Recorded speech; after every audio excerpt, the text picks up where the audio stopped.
श्याम सांवरे, मैंने 10,000 रुपए की अगरबत्तियां जलाकर राख कर दी। अब ये मेरी आखिरी अगरबत्तियों का पैकेट है। और न तरसा श्याम, मेरी मनोकामना पूरी कर दे। हरे कृष्णा हरे कृष्णा।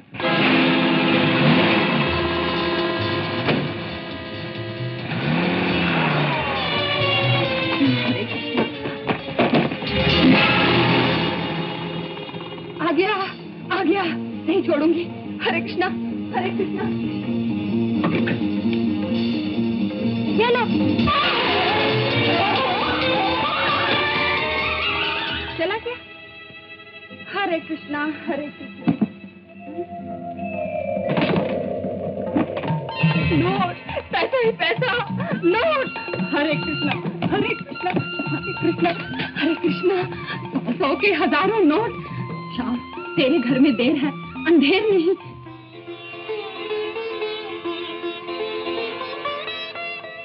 हुआ है मंदिर से पूजा शांतिपूर्वक हो गई। पूजा में जो शांति मिलती है वो तो मन ही जानता। तुम्हारी पार्टी कैसे? जरा सा हादसा हो गया, वहाँ आग लग गई, सारा मजा किरकिरा हो गया। हरे कृष्णा। हादसे का हरे कृष्ण से क्या संबंध? जब भगवान पे तुम्हें विश्वास ही नहीं, तुम्हें बहस करने से क्या फायदा? ये पूजा का प्रसाद है, जी में आए तो जन्म सफल कर लेना, वरना इसे पूजा के कमरे में रख देना।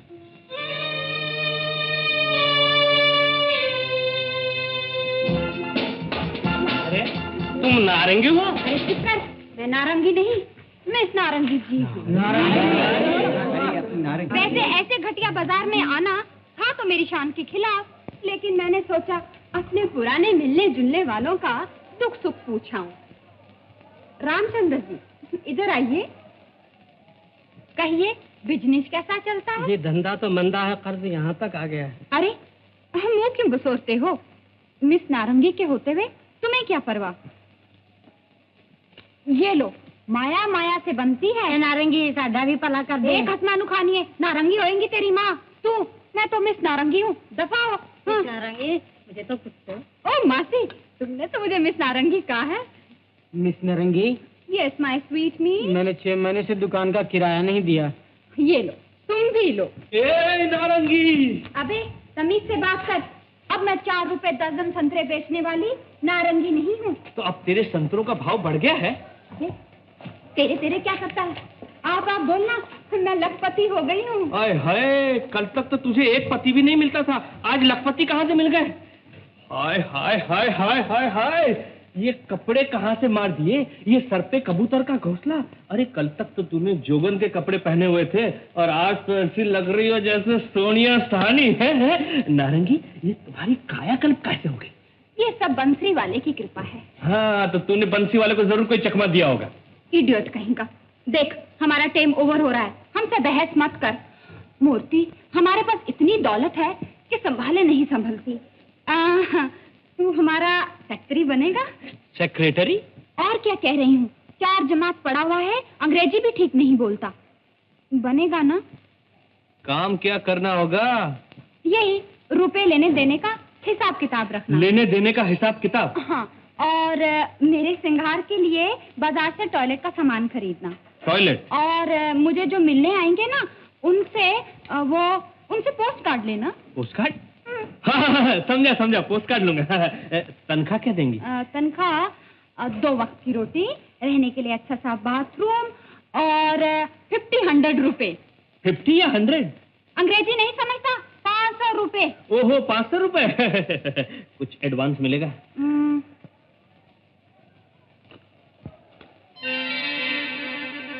ये ले 700 रुपए। जा बाजार से एक सूट बनवा ले। मेरे बंगले पर आना होगा तो सूट पहन कर आना।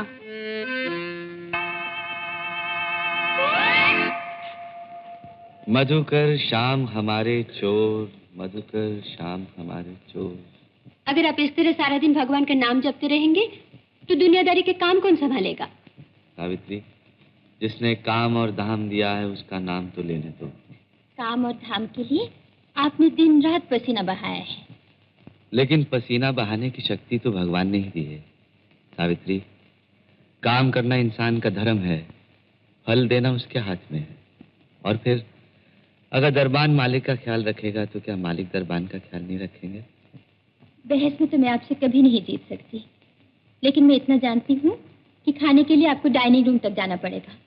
यहाँ बैठे बिठाए भगवान आपके मुंह में खाना नहीं डाल देगा। क्यों नहीं? बातों से क्या होता है? सीधी सी बात है, अगर भगवान मेरे जैसे आदमी के खजाने भर सकते हैं तो वो अगर चाहें तो मुझे यहाँ बैठे बिठाए खाना दे सकते। तो फिर आवाज दीजिए उससे। सेठ जी। कहिए। सेठ जी, मैं अपने लड़के की शादी करके आ रहा हूँ। शादी गांव में थी, इसलिए आपको बुला न सका। ये थोड़ी सी मिठाई स्वीकार कीजिए। बहुत बहुत मुबारक हो। नमस्ते जी। नमस्ते।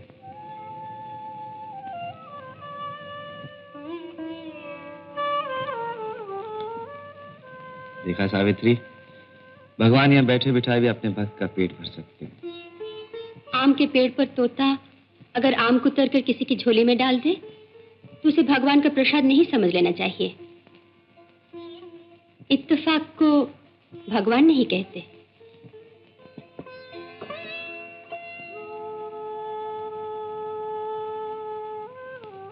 ये मेरे सांवरे, तूने सारी दुनिया में प्रकाश कर रखा है और तेरा ये भक्त अपनी पत्नी के मन में उजाला नहीं कर सकता। उन महान लोगों ने कितनी तकलीफें उठाई होगी जिन्होंने अंधकार में डूबे हुए लोगों को तेरा रास्ता दिखाया।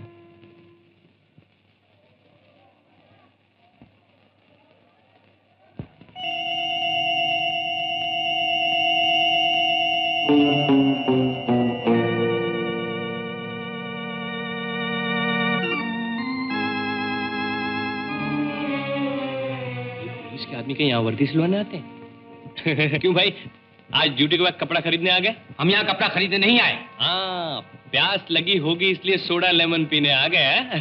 अरे भाई देखता क्या है, जल्दी से सोडा लेमन मंगवा, वरना ये तुम्हारे मालिक का स्मगलिंग केस में चालान कर देंगे। अपने हाथ बढ़ाओ। आप ज्योतिष विद्या भी जानते हैं? देखिए देखिए मेरे हाथ की लकीरें कितनी गहरी है। हाँ हाँ, आज से तुम्हारे सितारे बदल रहे हैं। कांस्टेबल, हथकड़ी पहनाओ। अरे ये बेचारा तो नादान है। मैं इससे नहीं तुमसे कह रहा हूँ। इस दुकान के मालिक ने हमें फोन करके बुलवाया है। जो नोट तुमने इसे दिए थे वो जाली नोट थे। जाली नोट? आइए आइए मासी जी, आए।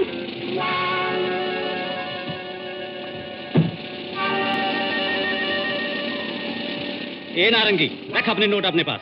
अरे ठहर तो, मेरे नोटों में क्या कीड़े पड़े हैं जो तुम लोग वापस करके जा रहे हो? नारंगी, मजाक करना था तो मूर्ति से किया होता।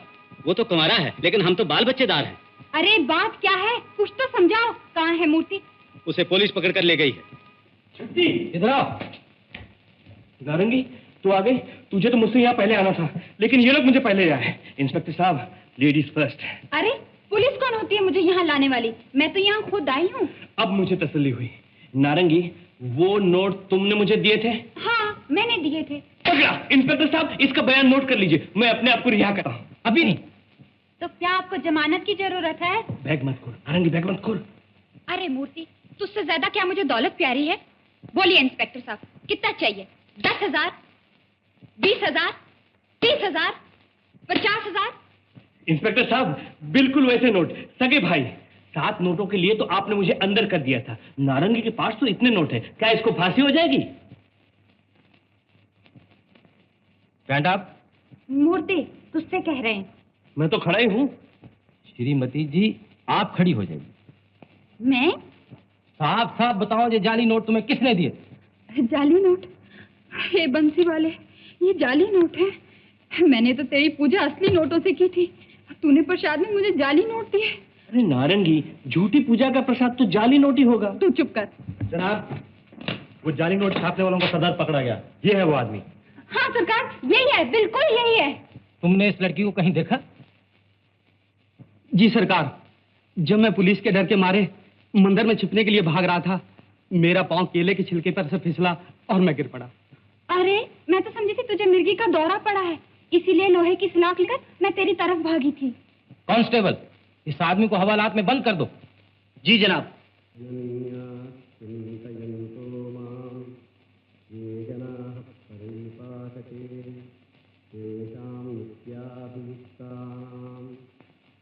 बारह बज रहे हैं, आप सो जाइए ना।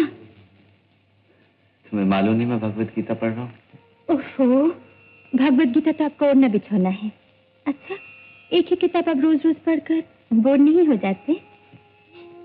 सावित्री, तुम रोज चाय पीती हो, दोपहर को रात को खाना खाती हो, दिन को जागती हो, रात को सो जाती हो। क्या तुम्हारा दिल उगता नहीं जाता? खाने पीने और नींद के बगैर जिंदगी क्या? तो फिर उसी तरह भगवत गीता के जाप के बगैर मेरा जीवन कुछ नहीं। ये कोई नॉवल नहीं जो पढ़ा और फेंक दिया। भगवत गीता जितनी बार भी पढ़ी जाए कोई ना कोई नई बात समझ में आती है। जैसे खाने पीने और सोने का जीवन से संबंध है, उसी तरह भगवत गीता के जाप का आत्मा और परमात्मा से संबंध है। फिर वही भाषण, न किसी ने आत्मा देखी है न परमात्मा। अब सुबह तक पढ़ेंगे क्या? जब तक नींद नहीं आएगी तब तक तो जरूर पढ़ूंगा। मुझे तो बहुत नींद आ रही है, चलिए ना। ये जरूरी थोड़ी है कि जब तक मैं जागूं तुम भी जागो। जाओ सावित्री, सो जाओ। अच्छा जी।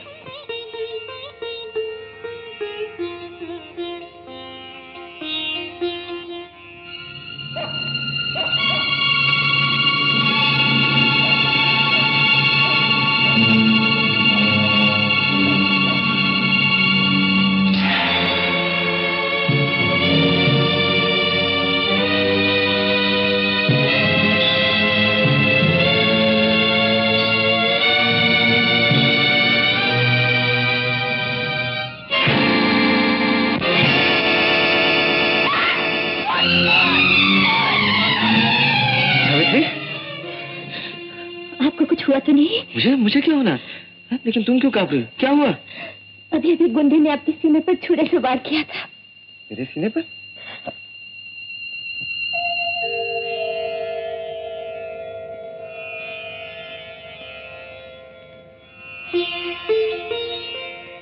हमला तो उसने आप पर किया था, लेकिन ये किताब? मैं भगवत गीता पढ़ते पढ़ते सो गया था। भगवत गीता मेरे सीने पर ही रखी थी। अगर मेरी आंख न खुलती तो वो गुंडा पर फिर हमला करता। ये तो मेरी अच्छी किस्मत है कि आप। तुम्हारे सुहाग का रखवाला मेरा बंसी वाला है। आज ये भगवत गीता ने ढाल बनकर मेरे जीवन की रक्षा की, और उसी ढाल ने आज छुरे का वार रोक लिया। वरना तुम्हारा सुहाग। ऐसा मत कहिए। अब आप सो जाइए। इंसान सोता है और भगवान जागता है। जब तक उस रखवाले को मंजूर नहीं, कोई किसी का कुछ नहीं बिगाड़ सकता। काश मेरा कोई दिल चीर देता, लेकिन मेरी भगवत गीता परवाह न करता।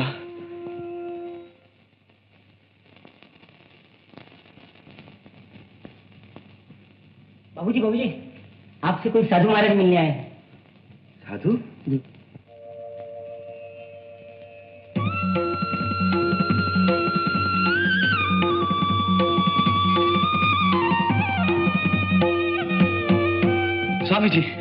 स्वामी जी। राधे कृष्ण। उठो बेटा, विराजिए ना। आज कितना शुभ दिन है कि आपने मेरी कुटिया में कदम रखे। जब उसकी इच्छा हुई आ गए, और फिर मैं तुमसे बहुत दिनों से मिलना भी चाहता था बेटा। स्वामी जी, मैं आपको खोज खोज कर थक गया, लेकिन आज आपको अचानक यहाँ देखकर मेरा मन खिल उठा। आप ही ने तो मुझे भगवान का सच्चा मार्ग दिखाया था। देखिए ना, आज मेरे बंसी वाले ने वारे न्यारे कर दिए। हरे कृष्ण, ये सब उसकी दया है। तुम्हें याद है बेटा, मैंने तुमसे कहा था कि भगवान सदा भक्त के अधीन होते हैं। हाँ स्वामी जी, याद है। बेटा, जब मैंने देखा तुम्हारे घर के बाहर लिखा हुआ है श्याम निवास, मुझे बड़ा आनंद हुआ। अब तो श्याम तुम्हारे घर में नहीं, तुम्हारे दिल में भी बस गए हैं। मैं देख रहा हूँ तुम श्याम रंग में बिल्कुल रंग गए हो। स्वामी जी, आपकी दी हुई शिक्षा मेरे काम आई। विश्वास का दीपक जो आपने मेरे मन में रोशन किया, उससे मेरे जीवन में उजाला ही उजाला आ गया। आप जैसे ज्ञानी की महिमा मैं कैसे कहूँ? नहीं बेटा नहीं, महिमा मनुष्य की नहीं गाई जाती, भगवान की गाई जाती है। और मैं तो स्वयं इस भवसागर में एक डोलता हुआ तिनका हूँ। उस दिन जब तुम अंधकार में डूबे हुए मुझसे मिले थे, याद है मैंने तुमसे कहा था, यदि तुम त्रिलोकीनाथ द्वारकाधीश पर विश्वास रखोगे तो अवश्य तुम्हारी सहायता करेंगे। गुरुदेव, आपने सच ही कहा था। ये सब बंसी वाले की कृपा है। देखिए ना, कितना बड़ा कारोबार है, दौलत का भरमार है, और एक सुशील सुंदर अर्धांगिनी भी मिल गई। अगर आपकी आज्ञा हो तो मैं उसे यहाँ ले आता हूँ, आपके आशीर्वाद से उसका भी जीवन सफल हो जाएगा। ले आओ बेटा। लोग कहते हैं कि विज्ञान शास्त्र की उन्नति से जगत नास्तिक होता जा रहा है। बड़े आनंद की बात है कि उसी जगत में आज भी राजू जैसे सत्पुरुष हैं जिन्होंने परमेश्वर को पूर्ण रीति से आत्मसमर्पण किया है। सावित्री, चलो, हमारे घर में एक महान आत्मा ही है, बहुत पहुंचे हुए साधु हैं, बहुत बड़े ज्ञानी हैं। चलो उनके चरण छूकर आशीर्वाद ले लो। जी नहीं, साधु संतों के चरण छूने का मुझे कोई शौक नहीं। सावित्री, वो मामूली आदमी नहीं है। तो क्या हुआ? माला जपने और बबूत लगाने से कोई आदमी बड़ा नहीं बन जाता। आहिस्ता सावित्री, आहिस्ता। तुम्हारे कड़वे शब्द सुनकर उनका दिल टूट जाएगा। तो मेरा क्या बिगड़ जाएगा? देखिए, आप साधु संतों की कहानी अपने पास रखिए। एक बार सावित्री की बात मान लो। मैं आपके हर इशारे पर जान दे सकती हूँ, लेकिन ये अंधाधुंध की भक्ति मेरे बस की नहीं।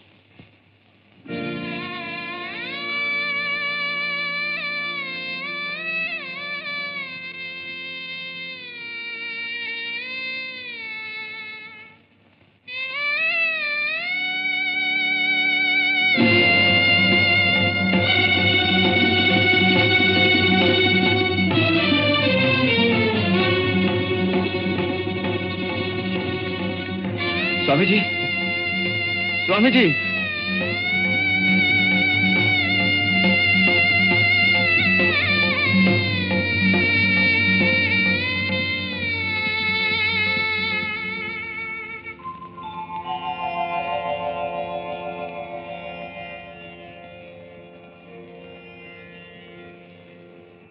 बालक, मैंने तुम्हारा और तुम्हारी पत्नी का वार्तालाप सुना।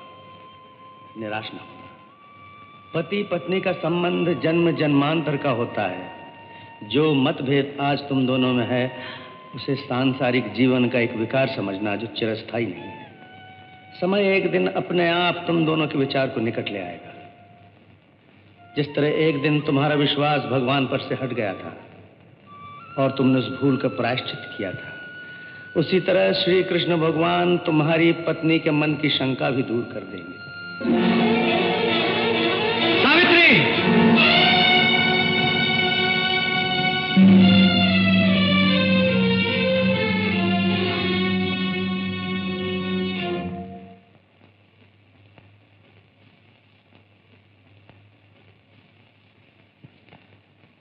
देखो सावित्री, तुम्हारी जिद के कारण एक महान आत्मा मेरे घर से रूठ कर चली गई। मैं पल दो पल मान सम्मान भी न कर सका। अगर वो एक सच्चा साधु है तो उसको आपके मान की क्या जरूरत है? अगर आप मुझसे कहते कोई बुजुर्ग आदमी आए हैं तो मैं कम से कम उनकी उम्र का लिहाज करके उनके पांव छू लेती। लेकिन मुझे क्या पड़ी है कि साधुओं के मैले पांव की मिट्टी अपने माथे पर लगाती फिरूं? जिन पांव को तुम मैले कहती हो सावित्री, वो पांव भगवान की राह में चलकर मैले हुए। फिर तुम मेरी पत्नी हो।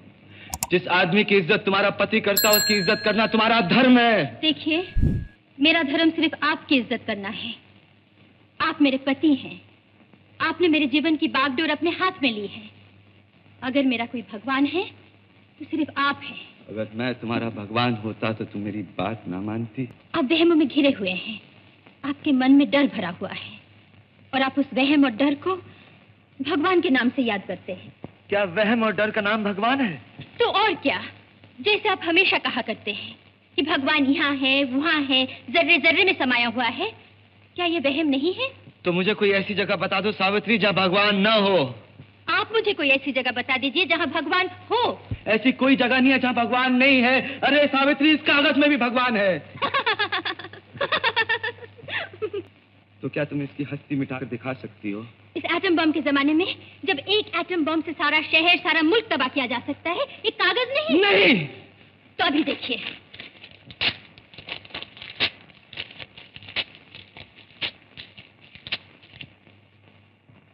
अब बोलिए, जवाब दीजिए। सावित्री, तुम इसकी हस्ती नहीं मिटा सकती हो। कागज को फाड़कर तुमने कागज की शक्ल बदल दी। पहले एक कागज था, अब कई कागज के टुकड़े हो गए, लेकिन कागज कागज ही रहा है सावित्री। किसी चीज को बनाने और मिटाने की शक्ति सिर्फ भगवान में है, सिर्फ भगवान में। ये सिर्फ बहस है, कोई दलील नहीं। मैं तुम्हें कैसे समझाऊं सावित्री? सीधी सी बात है, अगर भगवान नहीं है तो ये धरती कहां से आई, ये आसमान कहां से आया? मैं आपको समझाती हूँ। सूरज का गोला घूमता रहता है, सूरज के कई हिस्से टूटकर गिरते रहे। एक टुकड़ा गिरकर सदियों तक ठंडा होता रहा और उसका नाम धरती पड़ गया। कुछ हिस्सा खुश्क रह गया, तिहाई हिस्सा खुश्क होकर जमीन बन गया और बाकी का हिस्सा समुंदर। खुश्की में हवा और मौसमी की तब्दीली से कीड़े मकोड़े पैदा होने लगे और समुंदर में मछलियां। धरती पर छोटे छोटे जीव जंतुओं के साथ साथ बड़े बड़े जानवर भी पैदा हो गए, जिनमें बंदर भी थे। हजारों बरस के बाद बदलते बदलते बंदर के अंग से बंदर जैसी एक और चीज, जिसे वक्त ने संवारा, इंसान कहलाने लगी। ये मेरी अपनी बनाई हुई कहानी नहीं है, ये है एक बहुत बड़े साइंटिस्ट चार्ल्स डार्विन की थ्योरी ऑफ इवोल्यूशन। तुम्हारी शिक्षा ने तुम्हें यही सिखाया? वाह। लेकिन सूरज का एक टुकड़ा गिरकर धरती बन जाए, ये किसकी रजा थी, किसका हुक्म था? जीव जंतु धरती की जगह सागर में क्यों ना पैदा हो गए? मछलियां सागर की जगह धरती पर क्यों ना पैदा हो गई? पेड़ उगे, लेकिन बीज कहां से आया? तुम्हारी शिक्षा के मुताबिक हर चीज का बीज सूरज है। चलो ऐसा ही सही सावित्री, मैं उस बीज को, उस सूरज को भगवान मानता हूं। तुम भी मानो? नहीं नहीं, सूरज सूरज है, भगवान नहीं हो सकता। तो क्या राम, कृष्ण, ईसा, मोहम्मद कोई नहीं थे? कंस को मारने वाला कोई पैदा नहीं हुआ था? कौरव और पांडवों का युद्ध कभी नहीं हुआ था? क्या ये महाभारत के किस्से गलत हैं? ये जो भगवत गीता, ये उपदेश क्या किसी कृष्ण ने किसी अर्जुन को नहीं दिया था? ना कोई अर्जुन था, ना कोई कृष्ण। क्या कहा? कृष्ण कोई नहीं था? नहीं नहीं नहीं नहीं नहीं नहीं नहीं नहीं। मार डालिए मुझे, जान से मार डालिए, लेकिन मेरा विश्वास अपनी जगह है। शादीशुदा औरत का भगवान सिर्फ उसका पति होता है। अगर आपको मेरे इस विश्वास से चिढ़ है तो जाइए किसी साधु, सन्यासी या महात्मा से पूछ लीजिए कि जो कुछ भी मैंने कहा है क्या वो गलत है। अगर सचमुच कोई भगवान है तो वो भी मेरी इस बात को कभी नहीं झुठला सकता कि शादी के बाद पत्नी का भगवान सिर्फ उसका पति होता है। तुम मट्टी के उस शरीर को भगवान मानने के लिए तैयार हो जो मट्टी से पैदा हुआ और मट्टी में मिल जाएगा, लेकिन जिस भगवान ने उस मट्टी के पुतलों को बनाया उसे भगवान मानने के लिए तैयार नहीं हो। तुम्हारी मेरी कभी नहीं निभ सकती। हमारा ये रिश्ता बस आज तक था। मेरा त्याग करने से आपको भगवान नहीं मिल जाएगा। छोड़ दो मुझे। तुमने मेरे कृष्ण कन्हैया का अपमान किया है, आज से तुम मेरी पत्नी नहीं हो। छोड़ दो मुझे, छोड़ दो।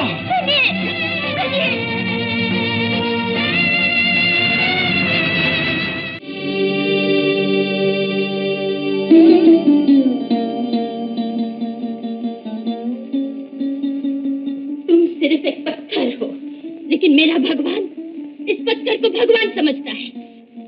आज वो मुझे समझे बगैर मुझे ठुकरा कर इस घर से चले गए। वो तुम्हारे भगत हैं, तो फिर इस घर में फूट का कारण तुम ही हो। इस घर की शांति और 2 दिनों के प्यार में तुम एक दीवार बनकर खड़े हो। अब तुम्हारे इस घर में कोई जगह नहीं। अब मैं तुम्हें इस घर में नहीं रहने दूंगी, नहीं रहने दूंगी।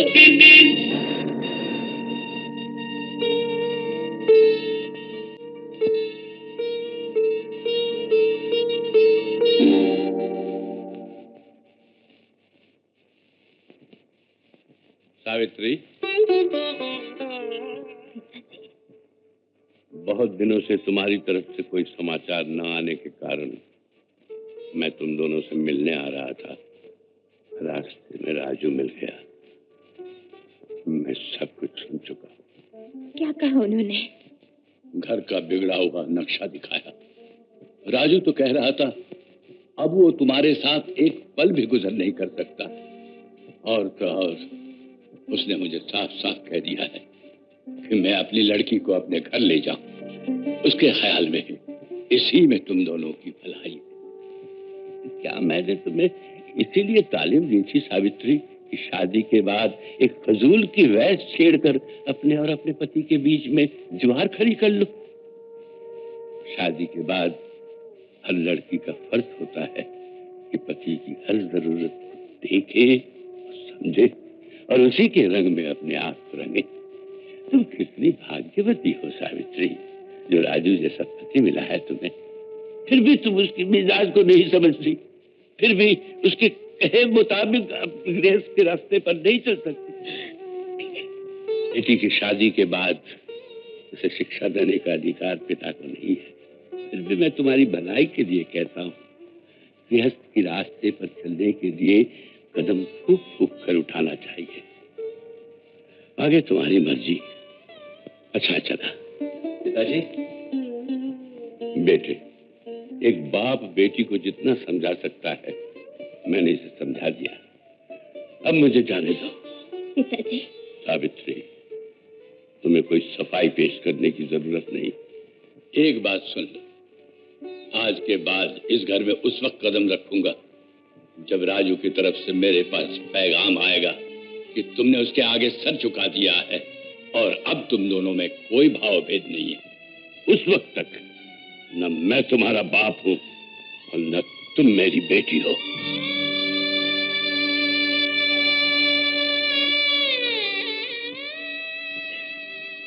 क्षमा कर दीजिए मुझे, क्षमा कर दीजिए। क्षमा किस बात की? मैंने आपसे जिंदगी में कभी कुछ नहीं छुपाया, न छुपाऊंगी। आप जब गुस्से में रूठ कर यहाँ से चले गए, मैं अपने आप पर काबू न पा सकी। मैंने आपके किशन भगवान की मूर्ति को उठाकर बाहर फेंकना चाहा। पापन, तूने मेरे बंसी वाले को हाथ लगा। जब कोई सच बोलता है उसकी बात शांति से सुननी चाहिए। जब मैं ऐसा कर रही थी मुझे हॉर्न की आवाज सुनाई दी और मैं समझी कि आप आ गए। उस वक्त मेरा बदन तूफान में तिनके की तरह कांपने लगा और मैं वापस चली आई। क्या तू भगवान के क्रोध से सहम गई थी? मैं आपकी दासी हूँ, लेकिन हमारी जिंदगी का पहिया एक मोड़ पर आकर रुक जाता है, जिस मोड़ का नाम है भगवान। अब ठंडे दिल से सोचकर मुझे ये बताइए कि मैंने कभी पत्नी के फर्ज को निभाने में जरा से भी गफलत की है? अगर नहीं की तो इस भेदभाव का कारण क्या है? देखिए, मैं आपसे एक बात हाथ जोड़कर पूछती हूँ कि जैसे आप मुझे हर रोज पूछते हैं कि भगवान की मूर्ति के सामने सर झुकाओ, मंदिर में जाकर पूजा करो, अगर इसी तरह मैं भी पत्नी का अधिकार मानकर आपसे कहूँ कि आप भगवान को पूजना छोड़ दें, कि आप छोड़ देंगे? मैं कैसे छोड़ सकता अपने भगवान को? जैसे आप अपने भगवान को नहीं छोड़ सकते, वैसे ही मैं अपना मिजाज, अपनी आदत को कैसे छोड़ सकती हूँ? पूजा करना भी एक आदत है, पूजा ना करना भी तो एक आदत है। भगवान को मानना आदत नहीं बल्कि हमारा धर्म है। बार बार इस लकीर को क्यों खींचना? इस घर में सब कुछ है। अगर तकरार है तो सिर्फ एक बात की, भगवान है या नहीं। आप मानते रहिए कि भगवान है और मैं मानती रहूंगी मेरे भगवान सिर्फ आप हैं।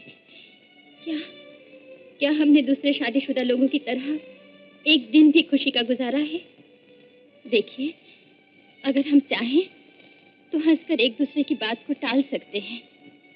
बालक, मैंने तुम्हारा और तुम्हारी पत्नी का वार्तालाप सुना। निराश नहीं। पति पत्नी का संबंध जन्म जन्मांतर का होता है। जो मतभेद आज तुम दोनों में है उसे सांसारिक जीवन का एक विकार समझना जो चिरस्थायी नहीं। समय एक दिन अपने आप तुम दोनों के विचार को निकट ले आएगा। जिस तरह एक दिन तुम्हारा विश्वास भगवान पर से हट गया था और तुमने उस भूल का प्रायश्चित किया था, उसी तरह श्री कृष्ण भगवान तुम्हारी पत्नी के मन की शंका भी दूर कर देंगे।